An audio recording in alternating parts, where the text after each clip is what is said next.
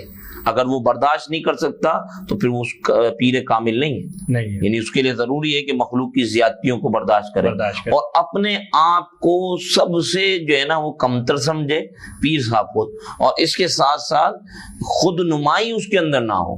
میں تو پیر ہوں اور میں پیر طریقت ہوں اور میں فلاں ہوں. جیسے آج کل لوگوں کو شوق لگ گیا ہے اپنے نام کے آگے پیر طریقت لکھوانے کا، فلاں جو ہے نا فلاں طریقت کے امام ہے اور فلاں اس کے امام ہے.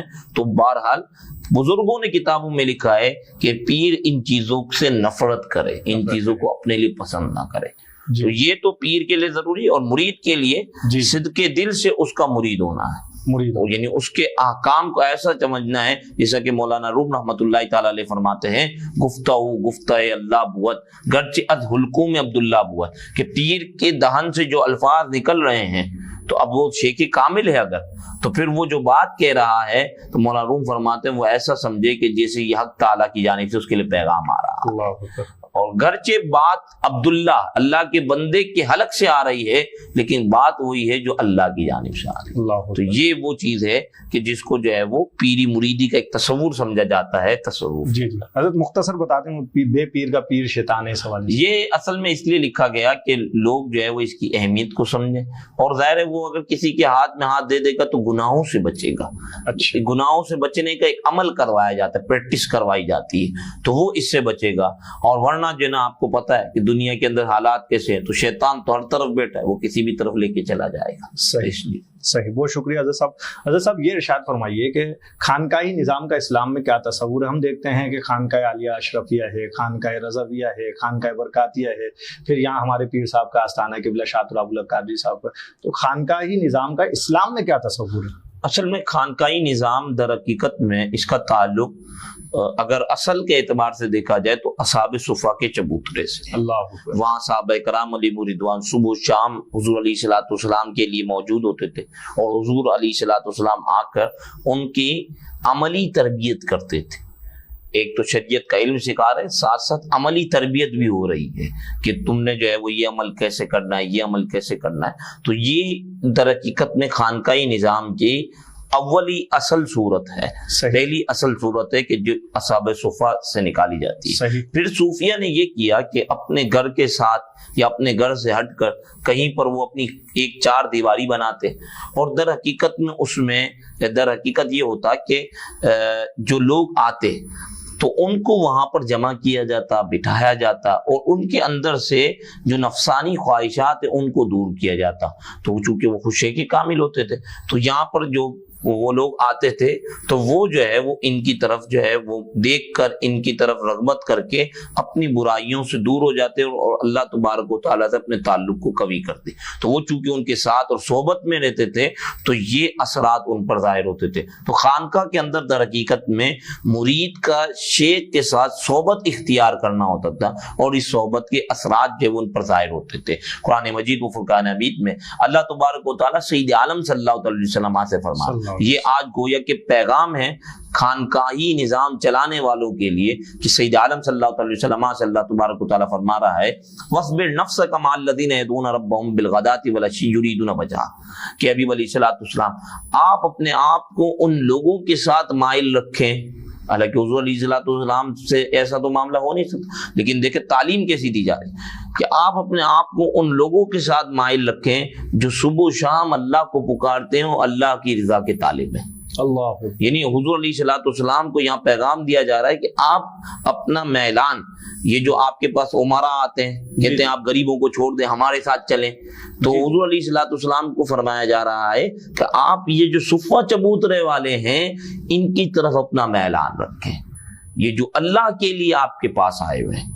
تو خانقاہی نظام کے اندر جو اللہ کی تلاش کے اندر لوگ آتے تھے، تعلق باللہ کے لیے آتے تھے، خانقاہی نظام کے اندر شیخ کامل ان کی تربیت کرتے تھے. اور قرآن مجید کی یہ آیت جو ہے وہ اس پیغام کو دے رہی ہے. اب خانقاہی نظام کے اندر جو ہے وہ رغبتیں جو ہے وہ دوسری طرف ہو گئی ہیں، پیران نظام بھی جو ہے وہ ان کی رغبتیں دوسری طرف ہو گئی ہیں، عمرا کی جانب ہو گئی ہیں، اور جو ہے وہ ایسے لوگوں کی جانب بڑھ گئی ہے کہ جو دنیا کی محبتیں رکھتے ہیں. تو تو یاد رکھنا سید عالم صلی اللہ علیہ وسلم سے فرمایا جا رہا ہے کہ آپ اپنے آپ کو ان لوگوں کی طرف مائل رکھیں جو صبح و شام اللہ کو پکارتے ہیں۔ یہ خانقاہی نظام کا ایک بنیادی مختصر تعارف میں نے آپ کے سامنے پیش۔ بہت شکریہ حضرت صاحب۔ ناظرین محترم، گفتگو ہوئی تصوف و طریقت کے عنوان پر، اور یہاں آج کی گفتگو اختتام پذیر ہوتی ہے۔ بہت ساری باتیں ہیں جو اس حوالے سے کرنا باقی ہیں، لیکن ہمارا پروگرام کا وقت ختم ہو چکا ہے۔ میم ٹی وی کی نشریات اپنے آپ اگر یوٹیوب چینل پر دیکھنا چاہیں تو میم ٹی وی کا یوٹیوب چینل بھی ملاحظہ کر سکتے ہیں۔ فیس بک پر بھی میم ٹی وی کی نشریات دیکھی جا سکتی ہیں۔ اس کے ساتھ ہی اپنے میزبان شاہ رخ فیروز قادری کو دیجیے اجازت۔ السلام علیکم ورحمۃ اللہ وبرکاتہ۔